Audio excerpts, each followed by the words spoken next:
വണ്ടി സർവീസ് ചെയ്ത് ഇറങ്ങുമ്പോൾ ഈ ഒരു കാര്യം ശ്രദ്ധിച്ചില്ലെങ്കിൽ വണ്ടിക്ക് മിസ്സിങ്ങും പല പല പ്രശ്നങ്ങളും ഉണ്ടാവും. ഇത് ടാങ്ക് ക്യാപ്പിൻ്റെ ഡ്രെയിൻ ഹോൾ അടഞ്ഞു പോയേക്കണം. ഞാൻ കഴിഞ്ഞൊരു വീഡിയോയിലൂടെ കാണിച്ചിട്ടുണ്ട്, പക്ഷേ ഇത് ഇപ്പോൾ വീണ്ടും ഈ കംപ്ലയിൻറ്റ്സ് വരുന്നുണ്ട്. ഈ വണ്ടിക്കും ചെറിയൊരു മിസ്സിങ് ഉണ്ട്. പിന്നെ പുള്ളിക്കാരൻ പമ്പിൽ വെച്ച് പെട്രോൾ അടിക്കാൻ വേണ്ടി ക്യാപ്പ് തുറന്നപ്പോൾ കുറേ വെള്ളം ടാങ്കിൻ്റെ അകത്തേക്ക് പോയി എന്ന് പറഞ്ഞു. അപ്പോൾ ഈ ഇഷ്യൂ ഇല്ലായിരിക്കാൻ വേണ്ടി മസ്റ്റായിട്ടും ഈ ഒരു കാര്യം നിങ്ങൾ ശ്രദ്ധിക്കുക. ഈ കാണുന്ന പോലെ ഒരു ഡ്രില്ല് കേബിൾ സെറ്റ് ചെയ്ത് കഴിഞ്ഞാൽ നിങ്ങൾക്ക് സിമ്പിളായിട്ട് ഈ ഒരു സംഭവം ചെയ്യാവുന്നുള്ളൂ. അപ്പോൾ സർവീസ് കഴിഞ്ഞ് ഇറങ്ങുമ്പോൾ മസ്റ്റായിട്ട് ഈ ഒരു കാര്യം ഡ്രെയിൻ ഹോൾ ഓപ്പൺ ആണോ എന്നുള്ളത് മസ്റ്റായിട്ട് നിങ്ങൾ ഇത്തിരി പെട്രോളോ എന്തെങ്കിലും ഒഴിച്ചിട്ട് ഒന്ന് ടെസ്റ്റ് ചെയ്യുന്നത് നല്ലതായിരിക്കും. അപ്പോൾ ഇതൊരു ഈസി മെത്തേഡാണ്. നമ്മുടെ മെക്കാനിക്കൽ സുഹൃത്തുക്കളൊക്കെ ഇതൊന്ന് ട്രൈ ചെയ്ത് നോക്കട്ടെ.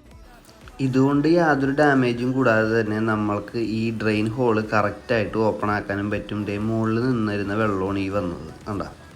ഇങ്ങനെ ഈ ഇത്രയും വെള്ളം മഴയത്ത് നിറഞ്ഞ് ടാങ്കിൻ്റെ ഉള്ളിലേക്ക് പോയിക്കൊണ്ടിരുന്ന അവസ്ഥ ഒന്ന് ആലോചിച്ച് നോക്കി. അപ്പോൾ ഇത് മസ്റ്റായിട്ടും നിങ്ങളുടെ വണ്ടിക്കും ഈ